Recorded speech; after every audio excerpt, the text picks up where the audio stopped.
Bonsoir et bienvenue dans la question-réponse numéro 8. Alors celle-là, ça fait un petit moment qu'on me l'a posée, mais des fois, je mets longtemps à répondre parce que je veux bien réfléchir et je veux faire une réponse de qualité. Donc des fois, ça me met longtemps. Je médite, je réfléchis, je lis, et puis des fois aussi, je sais pas. Donc je sais pas, mais peut-être que plus tard, je saurai. Donc des fois, ça prend du temps. Mais sachez que si vous posez vos questions sur contact en Christ et la vie @gmail.com, de toute façon, je vois toutes les questions. Après, des fois, c'est vrai que je mets longtemps à répondre. La question, la voici. Donc, c'était un commentaire sur une de mes vidéos. Super vidéo, mon frère. Tu peux expliquer la parabole du marchand qui cherche de belles perles? Merci, sois béni. Donc, merci pour la question. Donc, la parabole du marchand qui cherche de belles perles, c'est en Matthieu chapitre 13. Et en fait, en même temps, je vais parler de celle qui est juste avant, parce que je trouve que ça va ensemble. Donc, on va lire Matthieu chapitre 13, versets 44 à 46. Donc, c'est deux paraboles, en fait. Deux paraboles courtes, qui vont bien ensemble, je trouve. Donc, Matthieu 13, versets 44 à 46. Le royaume du ciel est encore semblable à un trésor caché dans un champ, qu'un homme a trouvé et qu'il cache, et de la joie qu'il en a, il s'en va et vend tout ce qu'il a et achète ce champ-là. Le royaume du ciel est encore semblable à un marchand qui cherche de belles perles et qui, ayant trouvé une perle de grand prix, s'en est allé et a vendu tout ce qu'il avait et l'a acheté. Donc, il y a deux paraboles. Dans les deux cas, c'est quelqu'un qui découvre quelque chose de grande valeur. Donc, dans un cas, c'est un trésor, et dans l'autre, c'est une très belle perle. Et dans les deux cas, la personne vend tout ce qu'elle a. Donc, dans un cas, c'est pour acheter le champ dans lequel il a trouvé le trésor. Et dans le deuxième cas, c'est pour acheter la perle directement. Donc, je vais faire 3 points dans cette question-réponse. Premier point, ça n'enseigne pas qu'il faut payer pour son salut, tout simplement. Parce que le salut n'est pas par les bonnes œuvres. On peut pas payer pour son salut, que ce soit avec de l'argent ou avec des bonnes œuvres. Deuxième point, on va voir que ça nous enseigne l'immense valeur du don de Dieu, du salut en Jésus-Christ. Parce que justement, le monsieur, dans les deux cas, il vend tout ce qu'il a. Donc ça, c'est bien pour montrer que le don de Dieu en Jésus-Christ est d'une valeur immense. Donc, il faudrait qu'on soit prêt, enfin, ça vaudrait le coup. Voilà, c'est ça qu'il faut dire. Ça vaudrait le coup de vendre tout ce qu'on a pour le royaume de Dieu. Pas pour le salut. Ça, on verra au point 1. Ça sert à rien. On peut pas l'acheter, le salut. Et troisième point, j'ai réfléchi et j'ai une petite idée, enfin, j'ai une idée. Pourquoi le monsieur, dans la première parabole, au verset 44, pourquoi il achète le champ? Parce que dans la deuxième parabole, il achète juste la perle. Dans la première parabole, il achète le champ. Et je trouve que ça nous donne un petit truc supplémentaire qui est intéressant. Donc, que je vais développer en troisième point. Donc, premier point. Ne vous laissez pas arnaquer par les gens qui vont utiliser cette parabole, des faux prophètes, qui vont utiliser cette parabole pour enseigner qu'il faut être prêt à tout abandonner pour Jésus-Christ, qu'il faut être prêt à tout donner à Jésus-Christ, à consacrer sa vie à Jésus-Christ, à vendre tous ses biens, à tout abandonner, bref. Ne vous laissez pas arnaquer par des gens qui vous diraient, faussement, que cette parabole enseigne un salut par les œuvres, pour être sauvé, pour aller au paradis. Parce que c'est pas le cas. C'est vrai que dans les deux cas, il y a un bonhomme qui vend tout ce qu'il a. Dans la deuxième parabole, c'est pour acheter la perle. Et dans la première parabole, c'est pour acheter le champ dans lequel il y a le trésor. Mais ça n'enseigne pas qu'il faut payer pour son salut. Ça n'enseigne pas un salut par les œuvres. Donc, regardons ensemble l'un de mes psaumes favoris. C'est le psaume 49. Donc le psaume 49, on pourrait l'appeler le psaume de l'impossibilité de votre rachat. C'est impossible pour vous de vous racheter vous-même. Regardons ensemble, psaume 49, versets 5 à 9, déjà. Pourquoi craindrais-je au jour du malheur, quand l'iniquité de mes adversaires m'environne? Ils se confient en leurs biens, ils se glorifient de l'abondance de leurs richesses. Mais l'homme ne saurait racheter son frère, ni payer à Dieu sa rançon. Car le rachat de leur âme est trop cher, et il ne se fera jamais. Pour qu'ils continuent de vivre à perpétuité, et qu'ils ne voient point le tombeau. Donc là, le verset 9, là, ce que je viens de lire, c'est le verset 9. Ça nous prouve bien que ça parle du salut éternel. Parce que ça dit, pour qu'ils continuent de vivre à perpétuité. Donc ça, la perpétuité, c'est pour toujours, c'est l'éternité. Donc là, on parle bien de la vie éternelle. Et qu'ils ne voient point le tombeau, donc qu'ils ne meurent pas. On voit bien que ça parle du fait d'être sauvé, d'aller au paradis. Eh ben, les versets 7 et 8 nous disent très clairement, et ça vous pourrez le dire à Jérémy Sourdry la prochaine fois qu'il essaiera de vous enseigner un salut par les œuvres avec la parabole de Matthieu 13. La prochaine fois que quelqu'un essaye de vous enseigner un salut par les œuvres avec cette parabole, en vous disant que oh, regardez, il a tout vendu pour acheter la belle perle. Vous aussi, vous devez tout vendre si vous voulez être sauvé. La prochaine fois qu'on essaye de vous arnaquer comme ça, allez au psaume 49, versets 7 et 8. Mais l'homme ne saurait racheter son frère, ni payer à Dieu sa rançon, car le rachat de leur âme est trop cher, et il ne se fera jamais. Le rachat de votre âme est trop cher, c'est impossible pour vous de vous justifier devant Dieu avec vos bonnes actions. C'est pour ça qu'il a fallu le sang de Jésus-Christ, qui lui nous rachète. On va voir un autre passage. Avant de quitter le psaume 49, regardons simplement les versets 14 et 15. Ils sont poussés au sépulcre comme un troupeau. Donc ça, c'est les non-croyants. Ils sont poussés au sépulcre, c'est-à-dire vers la mort, vers l'enfer, comme un troupeau. La mort se repaîtra d'eux. Les justes domineront sur eux au matin. Leur beauté sera consumée dans le sépulcre, loin de leurs habitations. Donc ça, c'est les gens qui pensaient qu'ils pourraient payer pour leur salut. C'est de ça dont il est question dans ce psaume. Tous ceux qui croient se justifier par leurs bonnes œuvres. Verset 15. Mais Dieu rachètera mon âme de la main du sépulcre, quand il me prendra à lui. Mais Dieu rachètera mon âme de la main du sépulcre, quand il me prendra à lui. C'est ça, c'est Dieu qui nous rachète. Donc c'est tout simple, on se rachète pas soi-même par nos bonnes œuvres, c'est Dieu qui nous rachète. D'ailleurs, la Bible dit en 1 Timothée chapitre 2, on y va souvent, mais c'est bien de le revoir, Dieu veut que tous les hommes soient sauvés et qu'ils parviennent à la connaissance de la vérité, car il y a un seul Dieu et un seul médiateur entre Dieu et les hommes, l'homme Christ Jésus, qui s'est donné lui-même en rançon pour tous.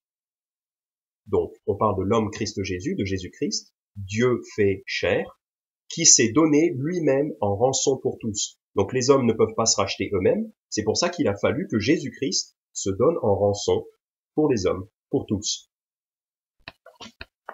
Finissons avec cette idée-là. C'est vraiment la base de l'évangile, mais c'est vraiment pour vous montrer que cette parabole-là ne peut pas enseigner qu'il faut racheter son salut. Parce qu'il y en a qui l'enseigneront certainement. Et on peut voir donc ça aussi en 1 Pierre chapitre 1. 1 Pierre chapitre 1, versets 18, 19. 1 Pierre chapitre 1, versets 18 et 19.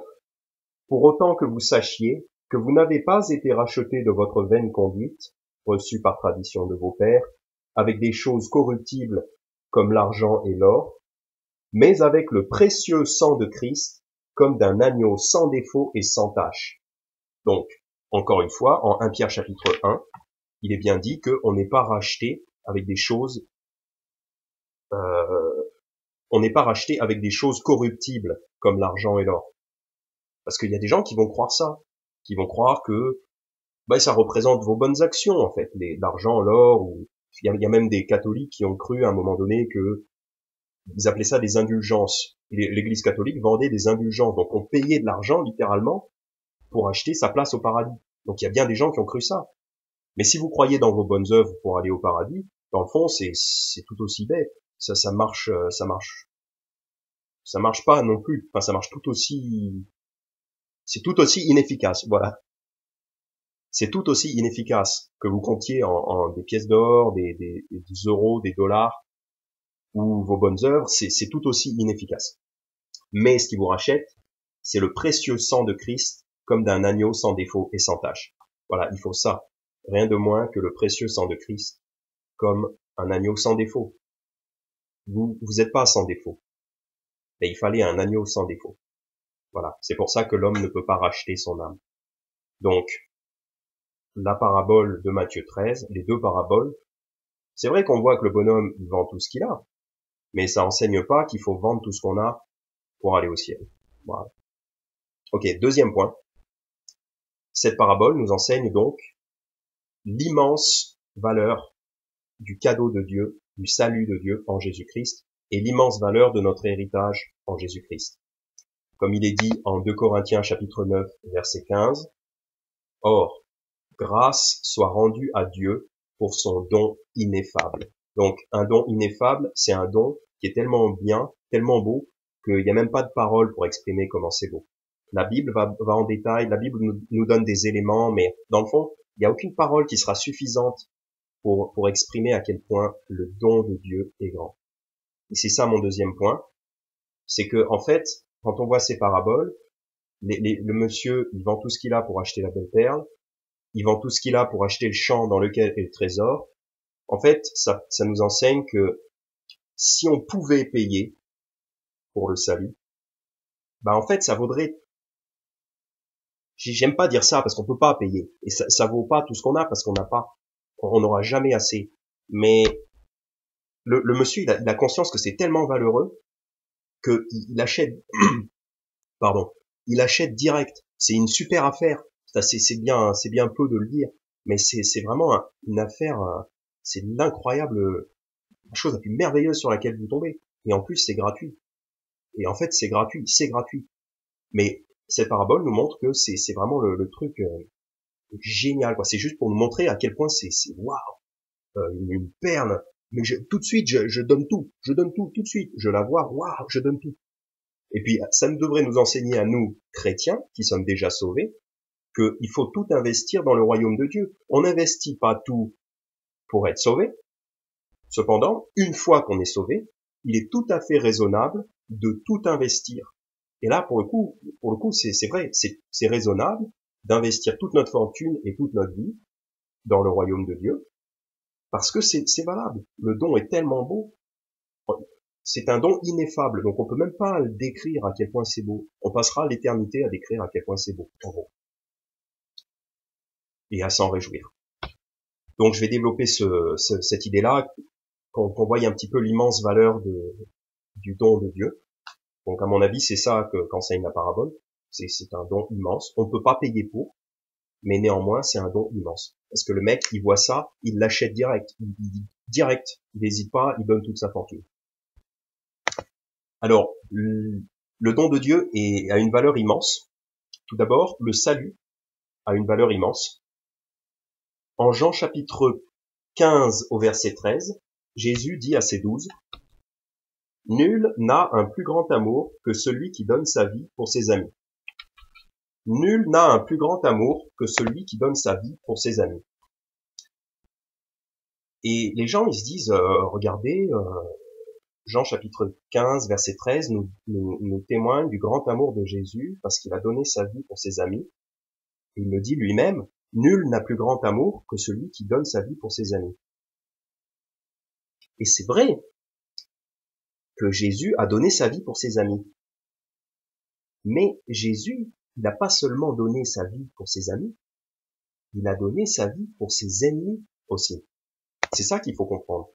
C'est en ça qu'on voit l'immense valeur du don du salut.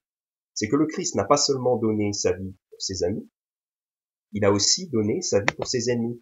Quand il nous dit en Jean chapitre 15 verset 13, Nul n'a de plus grand amour que celui qui donne. Nul n'a un plus grand amour que celui qui donne sa vie pour ses amis. Je pense qu'en fait, il parle de l'amour humain. Quand il dit nul, aucun, personne, nul n'a de plus grand amour. En fait, il parle de l'amour humain. Parce que c'est vrai que humainement, il n'y a pas un plus grand acte d'amour que de donner sa vie pour ses amis.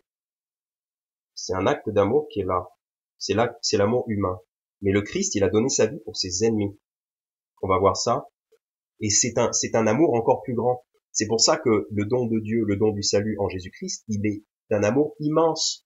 Parce que quand Jésus il dit nul n'a de plus grand amour que celui qui donne sa vie pour ses amis, il parle des humains. Mais lui, il n'est pas humain, il est divin. Donc il est encore plus que le plus grand amour que quelqu'un donnerait. C'est ça en fait. Et c'est vrai que il a donné sa vie pour ses amis, puisqu'il a donné sa vie pour ses disciples, qui étaient ses amis, mais il a aussi donné sa vie pour ses ennemis. C'est un thème dans la Bible, évidemment, c'est vraiment la base du christianisme, que tout le monde peut être sauvé. Le salut de Dieu est offert à tout le monde. D'ailleurs, il n'y a pas besoin d'être un ami du Christ pour en bénéficier. C'est vraiment tout le monde qui peut en bénéficier, regardez. Colossiens chapitre 1, verset 20, 21, 21. Colossiens chapitre 1, versets 20 et 21. Et de réconcilier par lui, donc par Jésus-Christ, et de réconcilier par lui toute chose avec soi, ayant fait la paix par le sang de sa croix, à savoir, tant les choses qui sont sur la terre que celles qui sont dans le ciel.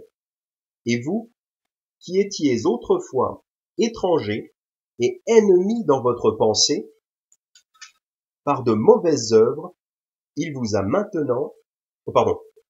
toutefois maintenant réconciliés. Donc, verset 21, je reprends. Et vous, qui étiez autrefois étrangers et ennemis dans votre pensée, par de mauvaises œuvres, il vous a toutefois maintenant réconciliés. Voyez, c'est ça l'immense amour de Dieu. L'amour humain, il est là, il est de donner sa vie pour ses amis. Humainement, c'est pas possible d'avoir un plus grand amour que ça. Mais Dieu, il donne sa vie pour ses ennemis. Ce verset, Colossiens 1, 21, nous dit, avant d'être sauvé, on est ennemi de Dieu, on est en animosité contre Dieu, à cause de nos pensées, on veut faire ce qu'on veut, on comprend pas vraiment ce qui est bien, ce qui est mal, on fait ce qu'on veut, on a des idoles, on croit pas au vrai Dieu, enfin, on est en animosité contre Dieu. Et malgré ça, il donne sa vie pour nous. C'est encore déployé ce thème en Romains chapitre 5, à côté du verset très célèbre Romains chapitre 5 verset 8, mais c'est bien de voir les versets qui sont avant aussi. En commençant au verset 6, Romains chapitre 5 verset 6, car lorsque nous étions encore sans force, Christ est mort en son temps pour des impies. Car à peine mourrait-on pour un juste, peut-être se résoudrait-on à mourir pour un homme de bien. Donc c'est ça qu'on a vu en Jean chapitre 15 verset 13. Peut-être se résoudrait-on à mourir pour un homme de bien. Nul n'a de plus grand amour que celui qui donne sa vie pour ses amis.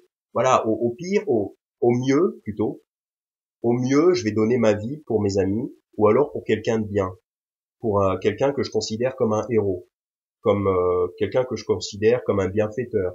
Par exemple, un pasteur qui se donne pour Dieu, qui souffre, qui prêche l'évangile et tout ça.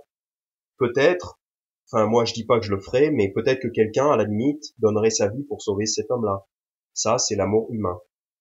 Et c'est ce qui est dit ici en Romains chapitre 5, au verset 7, car à peine mourrait-on pour un juste. S'il y a un juste, à peine on va mourir pour lui.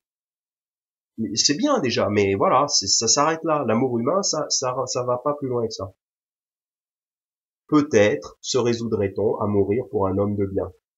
Mais, donc c'est là la différence, c'est là que Dieu nous surpasse, c'est là que l'amour de Dieu surpasse l'amour de l'homme, mais Dieu fait valoir son amour envers nous.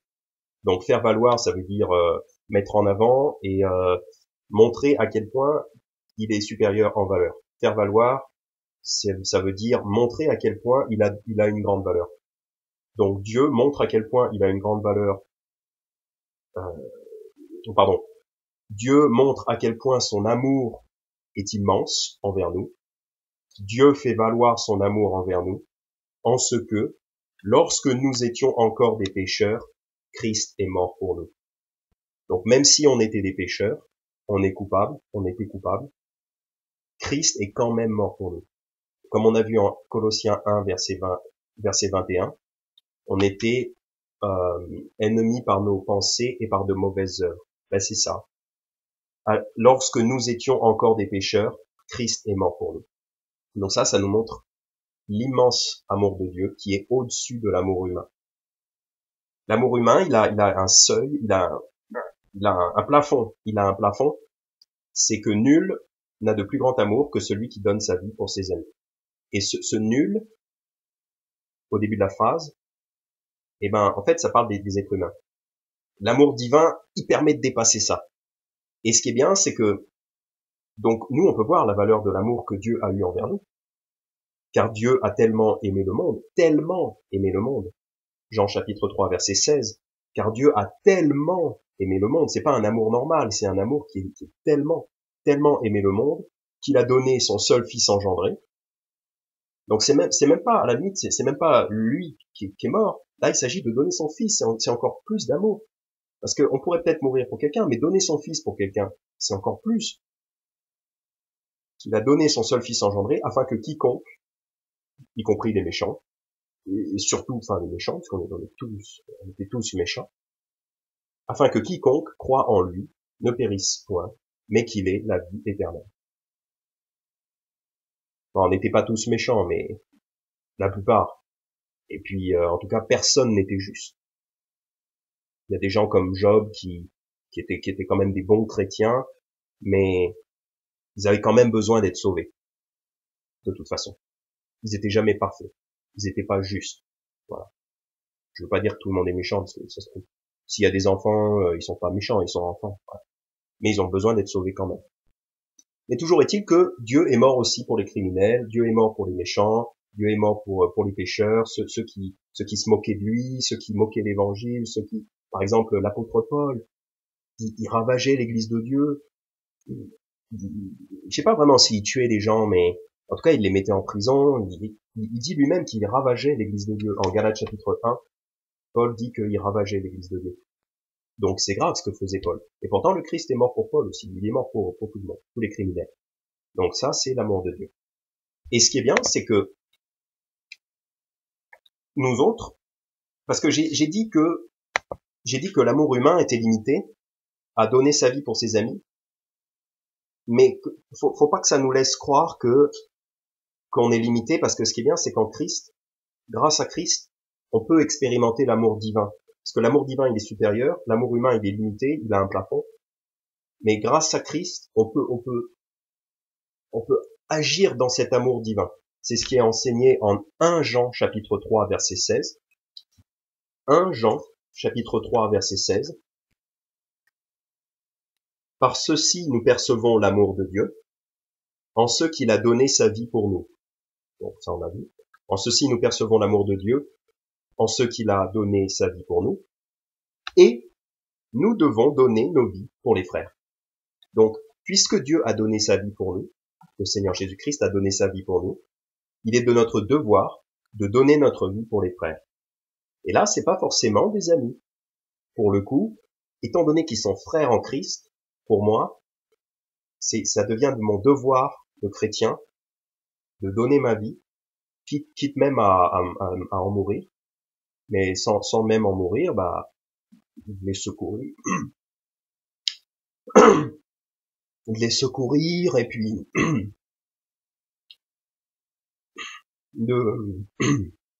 d'aider mes frères et sœurs, de les secourir, voilà.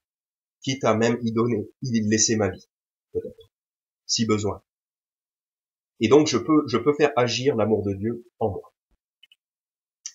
Je peux donc dépasser le plafond de l'amour humain grâce à Dieu. Je dis pas que je vais le faire forcément moi, mais en tout cas on peut le faire et on doit le faire. C'est de notre devoir. Donc ça c'est l'immense amour de Dieu qu'on peut voir dans le salut, que Dieu donne son seul Fils engendré. Donc c'est une immense preuve d'amour. La valeur du cadeau de Dieu. Pour lui, c'était pas gratuit. Pour nous, c'est gratuit. Mais pour lui, c'était un don d'une immense valeur. Pour lui, ça lui a coûté beaucoup. Et pour nous, ça devient gratuit. Et donc, autre façon de voir la valeur immense du cadeau de Dieu, c'est dans les choses à venir. C'est dans l'immense valeur de notre héritage en Christ et des choses à venir. Sans entrer dans les détails, on peut voir la richesse de la Nouvelle Jérusalem en Révélation 21, où les rues sont carrément pavées d'or. Donc là, on voit bien la richesse. C'est comme une richesse matérielle, bien que à ce niveau-là, la richesse matérielle, ça n'a plus d'importance. Mais quand les rues sont pavées d'or, c'est voilà, c'est la richesse. Mais à ce niveau-là, ça veut même plus rien dire. C'est pas ça que Dieu veut nous dire. Mais surtout, on peut lire dans Éphésiens chapitre 3, versets 16 à 19, afin que, selon les richesses de sa gloire, il vous donne d'être puissamment fortifiés par son esprit dans l'homme intérieur, afin que Christ habite dans vos cœurs par la foi, pour que, enracinés et fondés dans l'amour, vous puissiez comprendre, avec tous les saints, quelle est la largeur, la longueur, la profondeur et la hauteur, et connaître l'amour de Christ qui surpasse toute connaissance, afin que vous soyez remplis de toute la plénitude de Dieu. Donc ce qu'il dit, surtout au verset 18 et 19, c'est qu'il veut qu'on essaye, il veut qu'on progresse en Christ petit à petit, jour après jour, année après année. Il veut qu'on progresse avec Christ pour qu'on puisse connaître l'immensité de l'amour de Christ, longueur, largeur, profondeur, hauteur, qui surpasse toute connaissance. Donc en fait, il nous exhorte à connaître de plus en plus quelque chose qu'on pourra jamais connaître totalement, parce que ça surpasse toute connaissance, donc parce que son amour est infini. Donc dans l'éternité, on passera, à commencer par maintenant, jusqu'à dans l'éternité, on passera notre éternité à tenter, enfin à connaître, à en apprendre de plus en plus sur l'immense amour de Christ, qui surpasse toute connaissance. Ça, c'est notre héritage. C'est la valeur de notre héritage. Connaître l'immense amour. C'est comme si vous aviez une histoire d'amour, enfin, vous étiez avec des amis, une famille, des gens que vous aimez, les frères, et surtout le Christ et son Père, pour l'éternité. Et puis, vous en finissez pas d'être de plus en plus, de vous aimer de plus en plus les uns les autres. On s'aime de plus en plus les uns les autres. On connaît de mieux en mieux l'immensité de l'amour qu'on pourra jamais connaître totalement. Ça donne une idée de l'immensité du cadeau de Dieu. On peut voir ça aussi en Éphésiens chapitre 1, versets 16 à 21.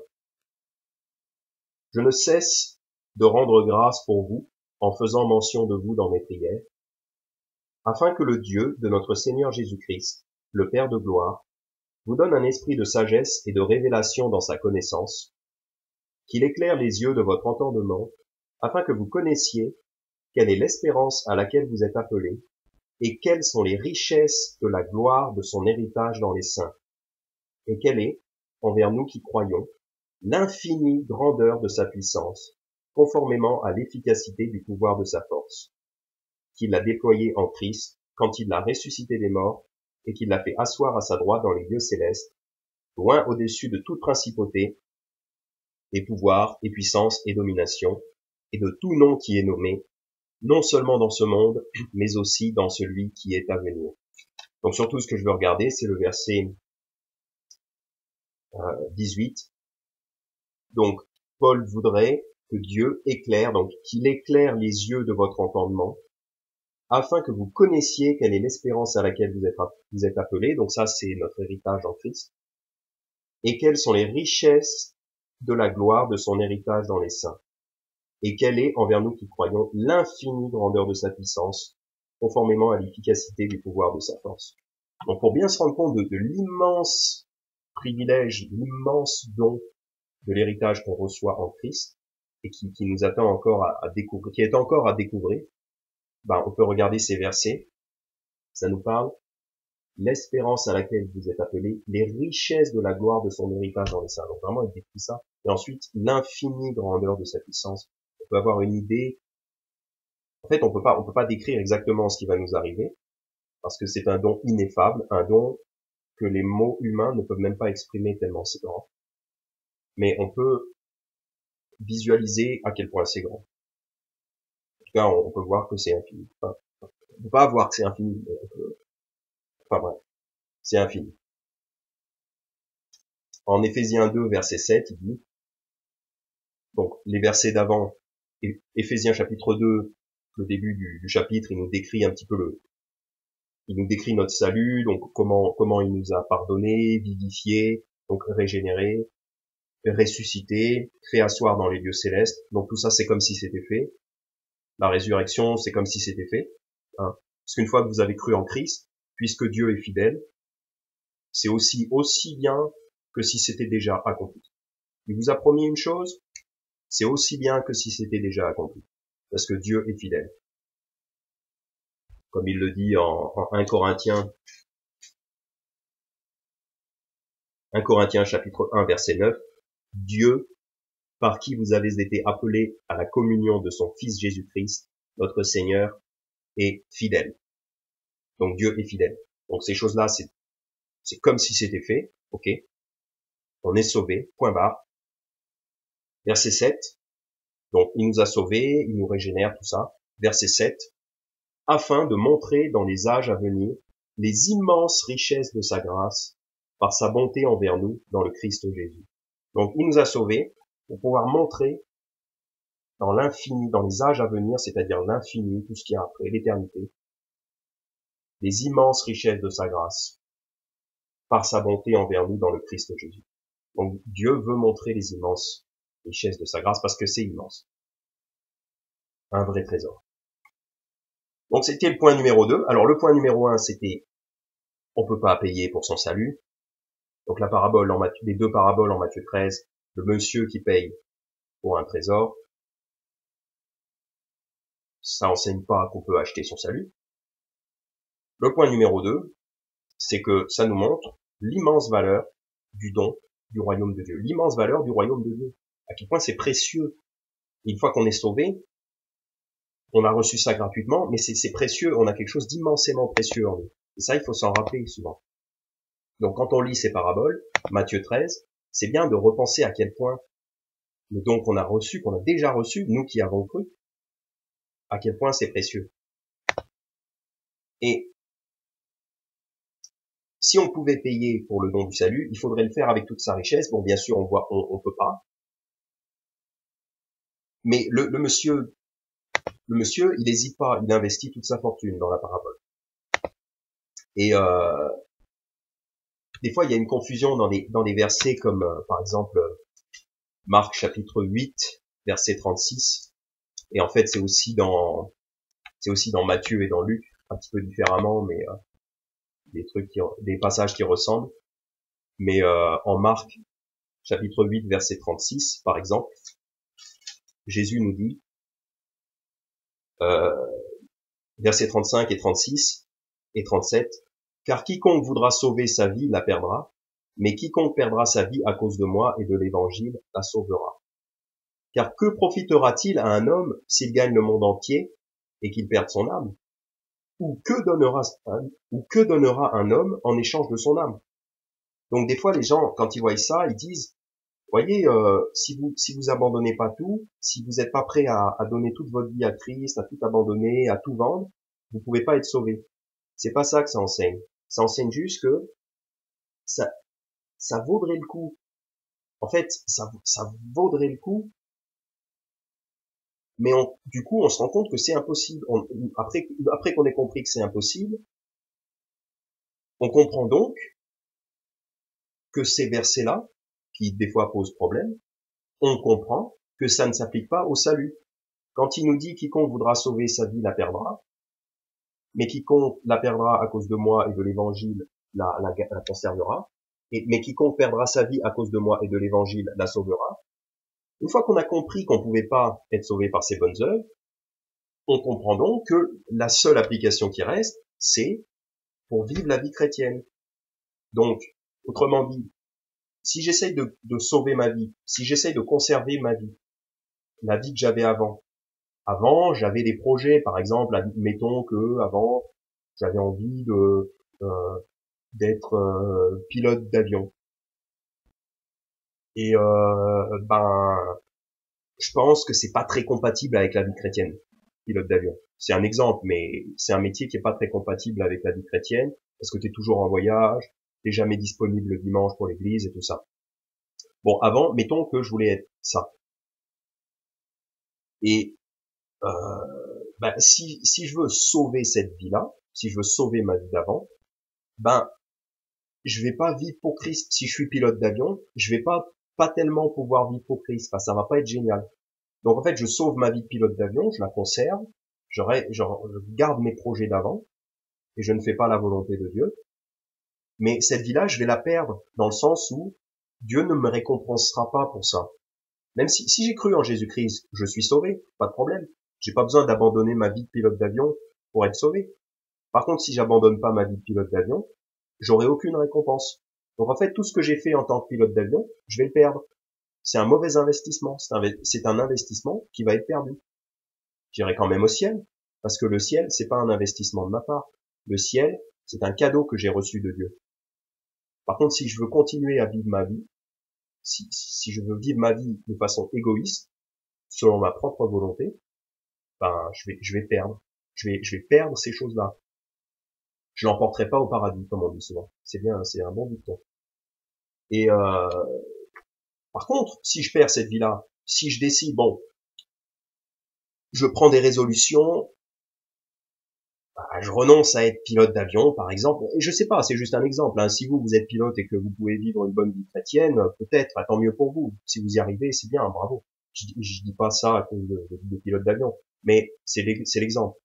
S'il y a ce métier-là, ou alors, je sais pas moi, peut-être c'est ma passion pour, il faut absolument que j'aille faire du vélo le dimanche, mais ça m'empêche d'aller à l'église, je décide d'abandonner ça, j'abandonne ces choses-là, je change de métier, je change de loisir, j'arrête de regarder les dessins animés le dimanche matin, par exemple, et je perds cette vie-là. Je perds ma vie d'avant, je l'abandonne, je la mets de côté. Et du coup, je la conserve. Parce que comme du coup, ça me permet de vivre pour Christ, le Christ, il me récompensera pour toujours dans l'éternité. Donc c'est valable. C'est valable. Et donc du coup, c'est valable pour moi de tout donner. De tout donner pour pouvoir, non pas pour acheter le salut, mais pour investir ma vie à servir Dieu. Pour investir ma vie à servir Dieu. Sachant que tout ce que j'investis dans le royaume de Dieu me suivra dans l'éternité.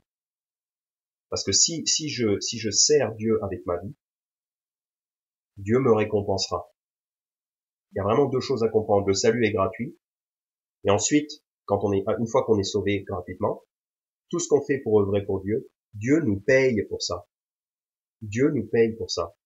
Tout ce que j'abandonne, c'est encore dit en plusieurs endroits, notamment en Matthieu 19, Jésus dit à ses disciples, je vous dis en vérité, au verset 29, Matthieu 19, 29, et quiconque aura quitté maison ou frère ou sœur ou père ou mère ou femme ou enfant ou champ à cause de mon nom, en recevra 100 fois autant et héritera la vie éternelle.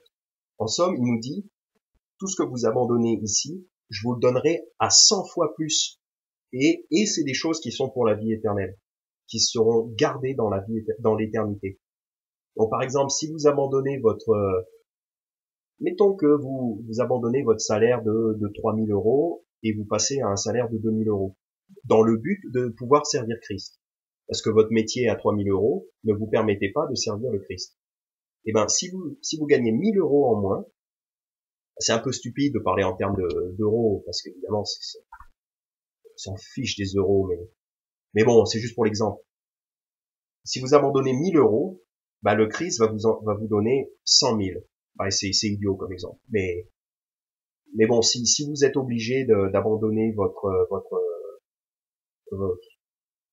j'ai pas envie de dire d'abandonner votre femme, mais c'est ce qu'il dit dans Matthieu 19, il dit, n'abandonnez pas votre femme. Mais par exemple, je sais pas moi, si vous avez un, il le dit en Matthieu 19, il dit si vous abandonnez frère, sœur ou père ou mère ou enfant ou femme à cause du Christ, bah en fait c'est plutôt eux qui risquent de vous rejeter. Si vous leur avouez que vous êtes chrétien, ils risquent de vous rejeter. Donc si ça vous arrive, si vous êtes rejeté à cause de Christ, sachez qu'il va vous en donner 100 fois plus. Donc c'est vraiment pour connaître la valeur de l'héritage, l'immense valeur. Et donc, puisqu'on a vu donc l'immense valeur du cadeau de Dieu, et ben ça nous enseigne à nous, les chrétiens, de ne pas le négliger. Donc, une fois qu'on a compris à quel point c'est valeureux, à quel point c'est valable, ça nous enseigne donc à nous d'agir en conséquence et de ne pas laisser ça infructueux, de ne pas ne rien en faire. C'est pour ça que c'est bien de tout investir pour le royaume de Dieu. Et donc, ça nous conduit donc à notre troisième et dernier point. Et pour ce point, j'aurais focalisé un petit peu plus sur la première parabole, donc au verset 44. Le royaume du ciel est encore semblable à un trésor caché dans un champ, qu'un homme a trouvé et qu'il cache, et de la joie qu'il en a, il s'en va et vend tout ce qu'il a et achète ce champ-là. Donc, on a vu, on est certain que ça n'enseigne pas qu'il faut payer pour être sauvé. Donc ça, c'est réglé. Mais pourquoi il achèterait le champ dans lequel est le trésor? Mettons, et j'y ai réfléchi, et en fait, c'est ce point, le troisième point, c'est ce que je retire de cette parabole, c'est que le monsieur, il achète le champ comme pour assurer son salut. Et je vais m'expliquer, c'est pas pour vous faire douter du salut, mais il achète le champ comme pour le rendre incontestable et incontesté, et qu'il n'y ait pas de contention, que les gens sachent que le trésor est à moi et que j'ai tous les droits de mon côté. Je m'explique. Imaginons, appliquons cette parabole-là à notre vie à nous. Imaginons que je me balade dans les bois, dans la campagne, et dans un champ, je trouve des objets gaulois en or qui datent de 3000 ans, de 2000 ans. Une sépulture d'un roi, des objets en or de très grande valeur que personne n'avait trouvé avant moi. Donc j'ai trouvé un trésor. En me baladant comme ça au hasard, je trouve un trésor. En fait, je peux très bien prendre ces objets-là sans le dire à personne. D'ailleurs, le bonhomme dans la parabole, on lit que il trouve un trésor, il le cache. Donc il le dit à personne. Moi, mettons que je trouve un trésor gaulois, je le dis à personne, je le prends chez moi, sans le dire à personne, ben c'est à moi. Personne saura que je l'ai trouvé dans ce champ ou ailleurs. Il me suffira de faire fondre je pourrais faire fondre les objets. Ensuite, on peut très bien aller en Guyane, on peut revendre de l'or en échange d'euros, et personne ne vous demandera la provenance. Je le fais fondre, c'est pas simple en pratique, évidemment, c'est quand même compliqué en pratique. Mais l'idée, c'est que si je le dis à personne, je trouve le trésor, c'est gratuit, il est à moi. C'est ça le salut. Le salut, c'est pas moi qui l'ai trouvé, mais c'est le salut qui m'a trouvé, c'est quelqu'un qui me l'a apporté, j'y ai cru. Donc, je l'ai pris. C'est comme le trésor, si je trouve un trésor dans un champ, je le prends, je l'amène chez moi, il est à moi. Je dirai pas où je l'ai trouvé, il est à moi, point barre. Je le fais fondre, et puis comme ça ressemblera plus à des objets gaulois, donc je dirai, bah, c'est à moi. Mais, pour être tranquille, parce que je suis pas sûr, il faudrait vérifier, mais en France, déjà, si je trouve un truc chez quelqu'un d'autre, bah, le propriétaire de ce champ, il risque de dire, oulala, mais attends, mais toi, je t'ai vu, attends, mais ça, c'était chez moi et tout. Ou alors, les services archéologiques vont me dire, ah ben non, monsieur, vous avez pas le droit de prendre En tout cas, si je ramasse un truc chez quelqu'un d'autre, il risque d'y avoir une contestation possible. Donc, pour être tranquille, c'est pas pour que le truc soit plus à moi, mais pour être tranquille vis-à-vis de la législation humaine, ben, si j'achète d'abord le champ, donc j'ai trouvé le trésor, mais je le dis à personne, j'achète le champ j'achète le champ, comme ça j'ai les papiers et tout, ça prouve que c'est à moi, ben ensuite, je peux trouver le trésor chez moi. Comme ça, je suis tranquille, le trésor est vraiment chez moi, il n'y a pas de contestation possible, enfin, je suis tranquille, voilà, j'ai l'esprit tranquille, on viendra pas m'embêter. Et en fait, c'est surtout ça, en fait, c'est surtout pour la tranquillité d'esprit.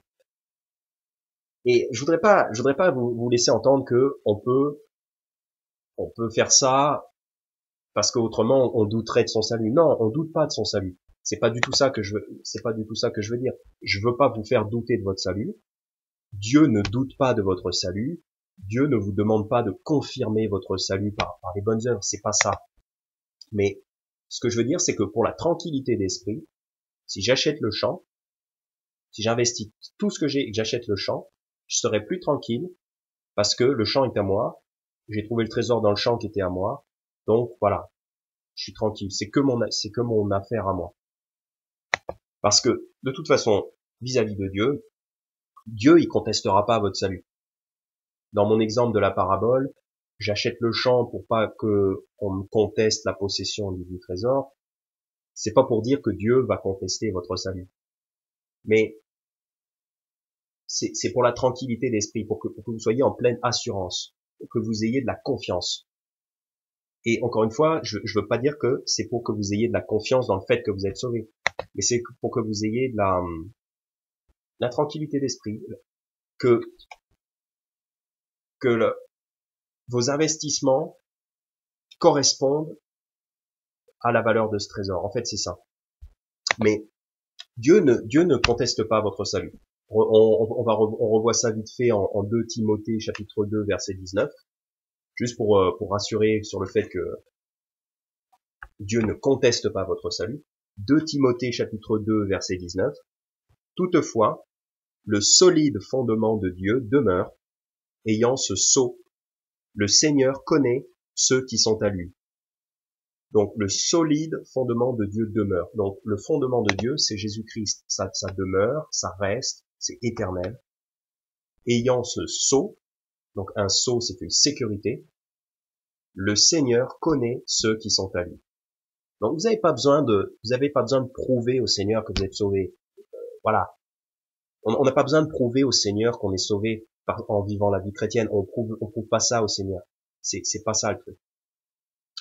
Encore, il y a cet autre verset.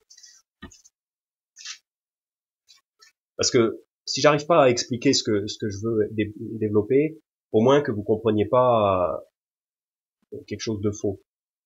Je dis pas qu'il faut investir dans la vie chrétienne pour rassurer Dieu quant à votre salut ou même pour vous rassurer vous-même. Parce qu'on n'a pas à douter de notre salut. On n'a pas à douter de notre salut parce que le solide fondement de Dieu demeure, ayant ce sceau, le Seigneur connaît ceux qui sont à lui. Donc vous êtes tranquille de ce côté-là. Vous êtes tranquille. Quand vous croyez en Jésus-Christ, le Seigneur vous connaît. Et c'est sécurisé.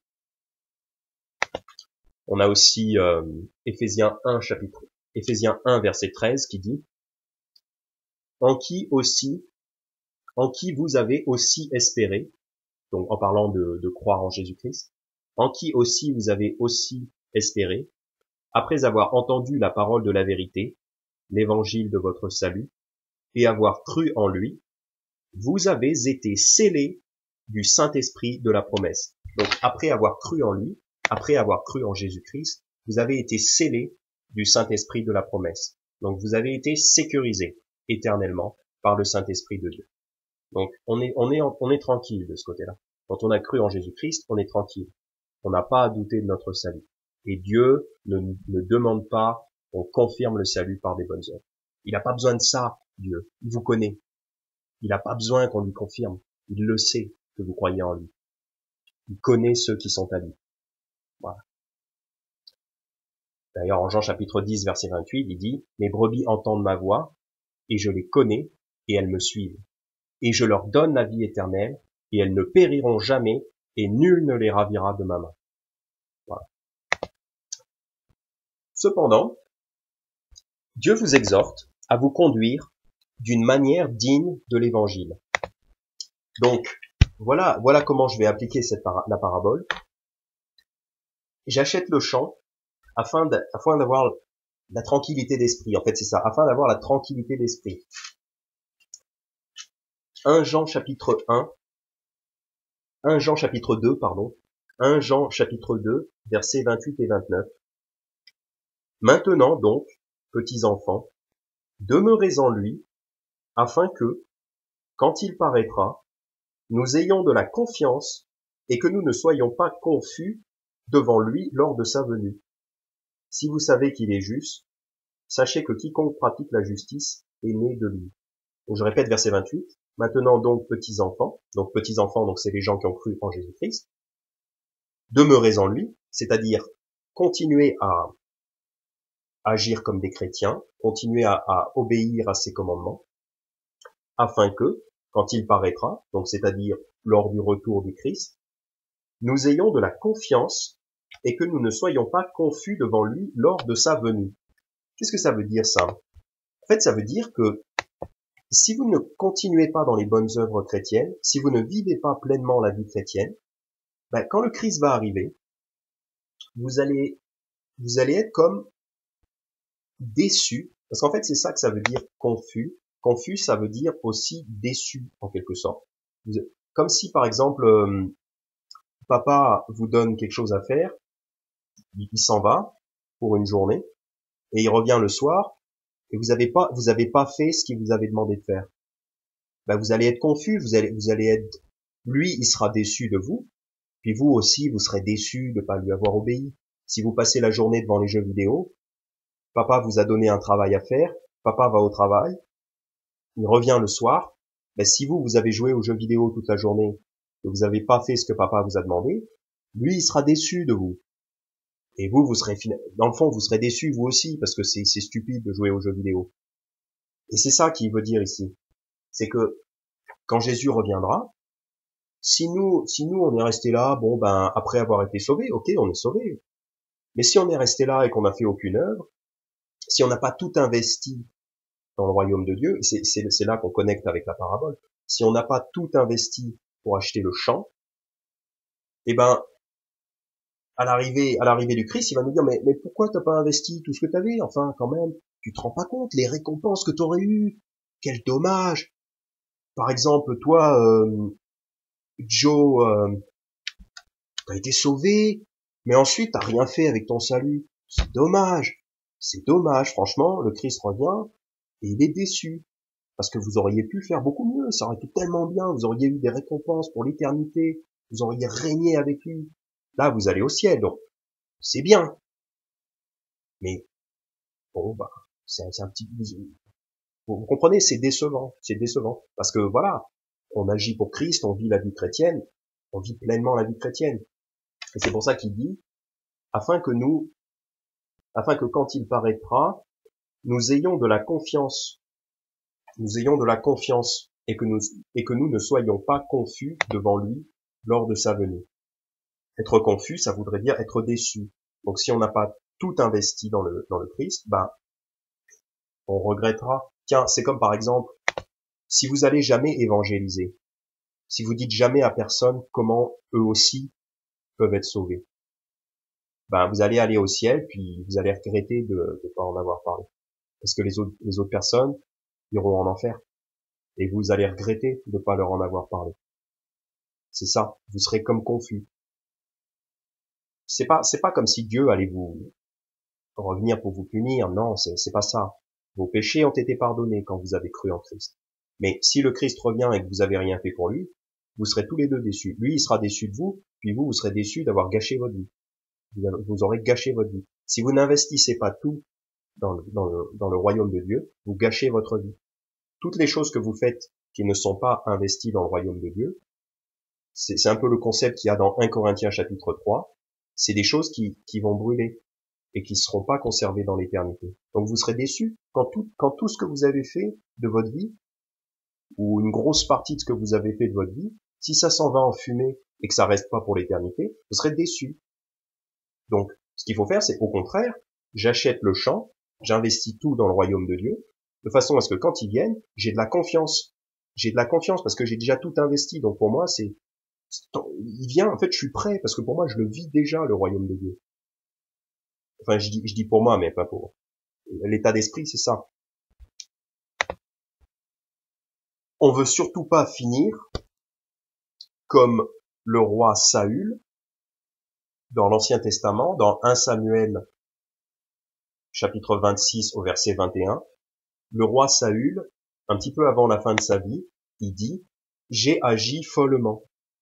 Il va bientôt mourir, il est sur la pente descendante. Dieu a dit que le royaume lui serait enlevé et donné à David. Et ben Saül dit « J'ai agi follement ».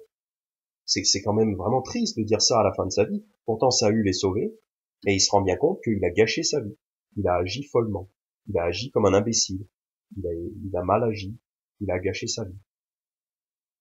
Il ira au ciel, mais sa vie n'aura pas été profitable en Christ. Parce que Saül est au ciel. On a un autre passage qui le prouve. Donc, on veut pas être comme Saül. Souvenez-vous de Saül, quand vous avez envie de faire des bêtises, souvenez-vous de Saül. Et rappelez-vous qu'il a dit ça. J'ai agi follement. Et vous voulez pas dire ça. Vous voulez pas arriver à la fin de votre vie et vous dire, j'ai agi follement. J'ai fait l'imbécile. J'ai gâché ma vie. Ou alors, comme il est dit dans 1 Jean chapitre 2, verset 28, vous voulez pas être confus devant lui. Vous voulez pas que lui, il soit déçu de vous. Si lui est déçu, bah vous serez confus, vous aurez un peu honte. Et ensuite, ça s'est balayé. Mais n'empêche que vous n'aurez pas de récompense éternelle. Donc, on veut pas être comme Saül. Au contraire, on veut être comme Paul. D'ailleurs, Paul, auparavant, il s'appelait Saül. Et ensuite, il s'est appelé Paul. On veut faire comme Paul, qui nous dit en 2 Timothée chapitre 4, versets 6 à 8, « Car je suis maintenant sur le point d'être sacrifié, et le temps de mon départ approche. » Donc là, il dit que il va bientôt mourir. « J'ai combattu un bon combat. J'ai achevé ma course, j'ai gardé la foi. » Donc là, il dit, l'apôtre Paul, il dit, je suis allé jusqu'au bout. J'ai fait tout ce que j'ai pu, je me suis battu jusqu'au bout. J'ai persévéré jusqu'à la fin. Au reste, la couronne de justice m'est réservée. Le Seigneur, le juste juge, me la donnera en ce jour-là, et non seulement à moi, mais encore à tous ceux qui auront aimé son apparition. Donc là, on peut voir la confiance de Paul. Paul a tellement confiance qu'il a bien vécu la vie chrétienne jusqu'au bout, il peut affirmer, au verset 8, la couronne de justice m'est réservée. Il peut l'affirmer parce qu'il le sait déjà, il a cette confiance. C'est ça dont il est question en 1 Jean chapitre 2, verset 28, la confiance devant lui lors de sa venue. Paul, il sait qu'il sera pas confus parce qu'il sait qu'il a tout investi dans le Christ, dans le royaume de Dieu. Pour prêcher l'évangile, il a souffert, il a pas été marié, il a sacrifié donc sa vie de famille, donc il a beaucoup dépensé, il s'est fatigué, il a beaucoup travaillé, il a beaucoup été persécuté. Et donc comme il a bien vécu à fond pour le royaume de Dieu, ben, il sait, il a confiance que quand le Christ viendra, ce sera waouh. Il sait déjà que le Christ va être content de lui. Paul sait déjà qu'il sera pas déçu, il aura sa couronne. Déjà, il le sait. Ben, c'est pour ça que nous, quand on voit la parabole dans Matthieu 13, on voit que le gars, il achète le champ. Ben, ça devrait nous pousser, nous aussi, vu la valeur du don qu'on a déjà reçu en Christ, ben, investissons pour faire fructifier ça. C'est ça. C'est aussi, ce concept, il est aussi développé en 2 Pierre, chapitre 1. Je vais juste lire un verset, parce que je voudrais pas que ça dure trop longtemps. Mais en 2 Pierre, chapitre 1, si jamais si vous aviez posé des questions à propos de ce verset-là, en fait, ça parle du même concept. 2 Pierre, chapitre 1. C'est pourquoi, frères, appliquez-vous d'autant plus à rendre votre appel et votre élection sûrs, car si vous faites ces choses, Car si vous faites ces choses, vous ne broncherez jamais, et car ainsi, une entrée dans le royaume éternel de notre Seigneur et Sauveur Jésus-Christ vous sera pleinement accordée. Donc là, ce que l'apôtre Pierre enseigne, c'est pas qu'il faut travailler, c'est pas qu'il faut faire des œuvres pour être sauvé, mais c'est au verset 11, ainsi une entrée dans le royaume éternel de notre Seigneur et Sauveur Jésus-Christ vous sera pleinement accordée. En fait, il parle de la confiance avec laquelle on va entrer dans le royaume de Dieu, si on a bien appliqué les choses qu'il nous dit d'appliquer, si on a bien obéi à ses commandements, si on a bien suivi le Christ, si on a tout investi, tous nos biens, tout notre temps, toute notre énergie, tout notre mental dans le royaume de Dieu, eh ben, on pourra entrer pleinement. C'est-à-dire qu'on pourra faire la transition avec confiance. En fait, je vis déjà, si on vit déjà le royaume de Dieu, si on le vit déjà ici-bas, alors la transition, elle est facile, elle est cool. En fait, quand je dis la transition, c'est la mort, donc le passage dans l'éternité, il est cool. C'est pour ça que Paul, il avait cette confiance, parce que lui, il a cette confiance, parce que lui, pour lui mourir, c'est rien. D'ailleurs, il dit, je suis pressé de deux côtés, ayant le désir de déloger et d'être avec Christ, ce qui me serait beaucoup meilleur. En Philippiens chapitre 1. Parce que il sait que lui, pour lui, la mort, c'est juste un détail, c'est juste une petite transition facile. Parce qu'il a cette confiance. Et c'est ce qui est aussi enseigné en 2 Pierre, chapitre 1, versets 10, 11. Voilà, c'est pas pour se rassurer quant au fait qu'on est sauvé, mais c'est pour avoir une confiance devant le Christ. Une confiance devant le Christ, que le Christ ne sera pas déçu de nous. Et que nous, on sera pas déçus de n'avoir rien fait. Parce que si on arrive à la fin de notre vie chrétienne et qu'on n'a rien fait pour Christ, on sera déçu. Pensez-y à l'avance. Pensez-y à l'avance, si vous êtes sauvé. Essayez de vous projeter jusqu'à la fin de votre vie.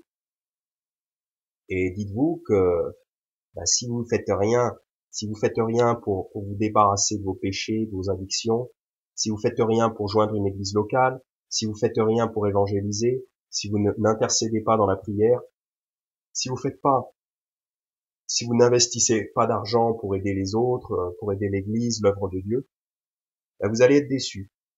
Vous allez être déçus. Voilà. C'est ça.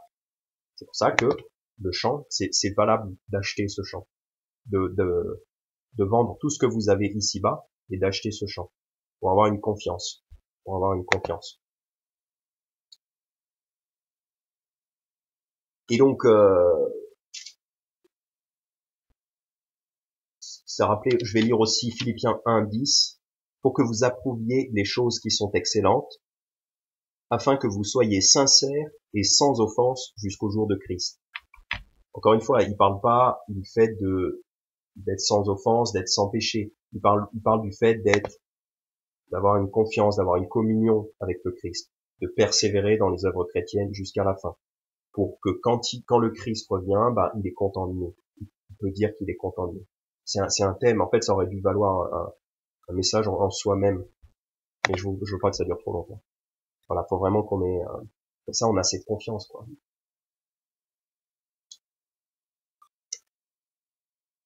Et donc, un petit peu en guise de conclusion, je vais lire Hébreux chapitre 6,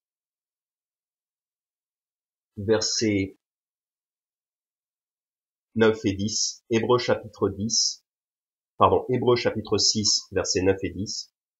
Cependant, nous attendons de vous, bien-aimés, de meilleures choses et des choses qui accompagnent le salut, quoique nous parlions ainsi.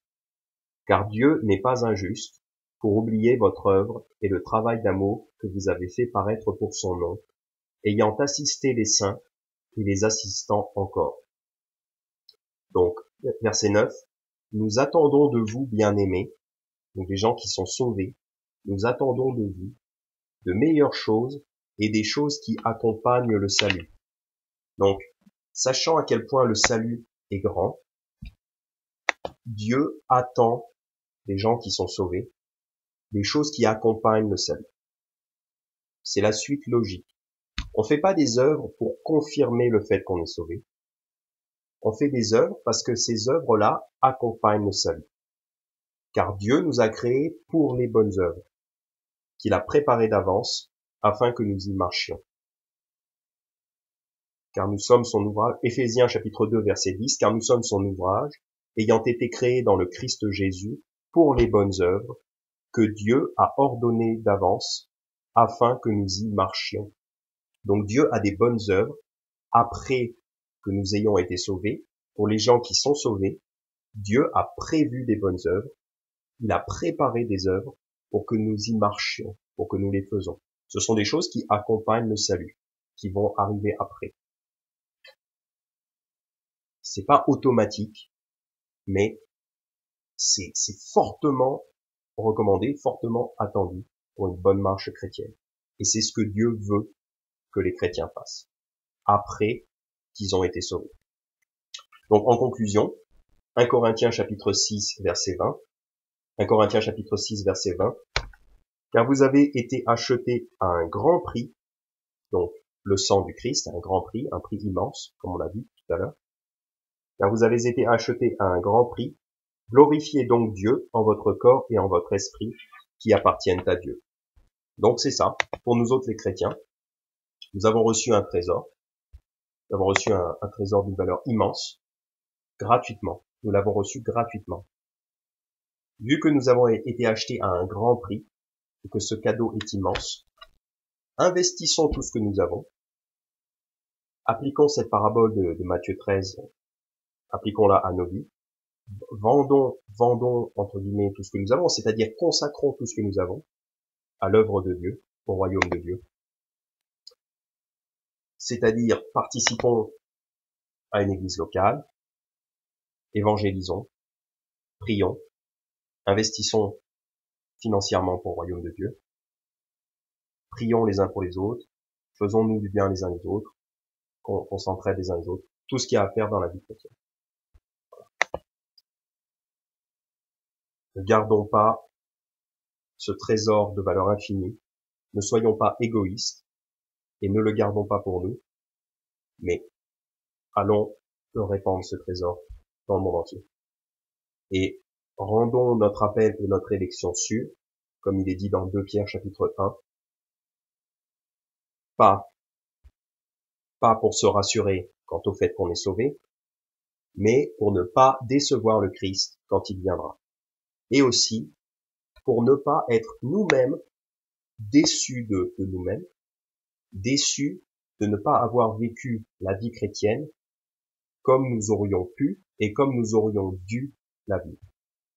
Car si vous arrivez à la fin de votre vie et que vous n'avez pas investi pour le royaume de Dieu, vous serez déçus. Voilà. Donc, on ne voudrait surtout pas que vous soyez déçus. Merci encore pour les questions et j'espère que ça va être une bénédiction, que ça aura été une bénédiction pour vous. Vous êtes les bienvenus pour poser d'autres questions. À la gloire de Dieu. Amen.